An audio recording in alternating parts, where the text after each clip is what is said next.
جب فوجیں جنگ ہار رہی ہوتی ہیں، یا پہلی جنگ عظیم، دوسری جنگ عظیم یا دیگر آپ جو جنگیں ہوئی، تو وہ فصلیں جلا کے جاتی ہیں. یہ آخری ان کے ظلم و بربریت کے آخری دن چل رہے ہیں، اور یہ آخری دنوں میں کوشش کر رہے ہیں کہ جتنا ظلم کر سکے وہ کر کے بھاگے، کر کے اپنی بیرکوں میں دوبارہ بھاگ جائیں.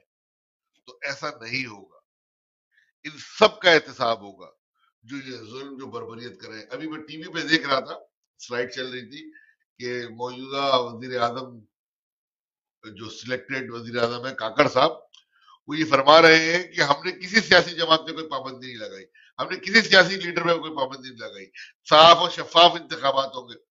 ان کو ان کے ذہنوں پہ ایسی، ان کی آنکھوں پہ ایسی کالی پٹی ہے اور ذہنوں پہ ایسی جہالت کے جھوٹے پڑے ہوئے ہیں کہ کیا ان اندھوں کو نظر نہیں آ رہا. یہ بانیوں قائد طریق الطاف حسین بھائی کی تحریر تصویر تقریر پہ پابندی لگائی اس ریاست نے. آج تک الطاف بھائی کو کسی اور ان کے نمائندوں کو کسی الیکشن میں کھڑے ہونے کی یا پارٹیسپیٹ کرنے کی اجازت نہیں دی. اس جمہوریت کو رو رہے ہیں، بول رہے ہیں کہ انٹرنیشنل مبصرین آئیں گے، بین الاقوامی اور لوکل مبصرین تو ہمیں پتا ہے وہ بیٹھے ہوئے آپ آرام میں ہیں.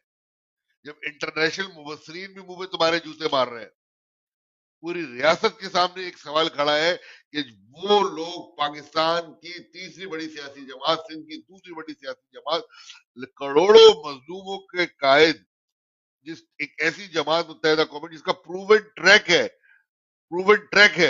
ریکارڈ ہے کہ وہ انتخابات میں جیتتی آئی 88-87 سے.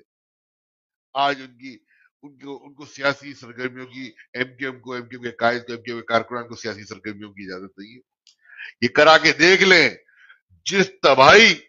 میں آج تمام ناظرین کو یہ پیغام دینا چاہتا ہوں، اور ایم کیو ایم کے کارکنان کو بالخصوص، یہ قائد طریق الطاف حسین بھائی اور حقیقی MQM founded and led by Altaf Hussain, یہ اس کے راستے میں رکاوٹ ڈال کے دیکھیں. جو تباہی، بربادی، رسوائی 10 سال بعد آنی ہے وہ 2 سال بعد آ جائے گی، وہ 1 سال بعد آئے گی. ان کی تباہی اور تیز ہوگی.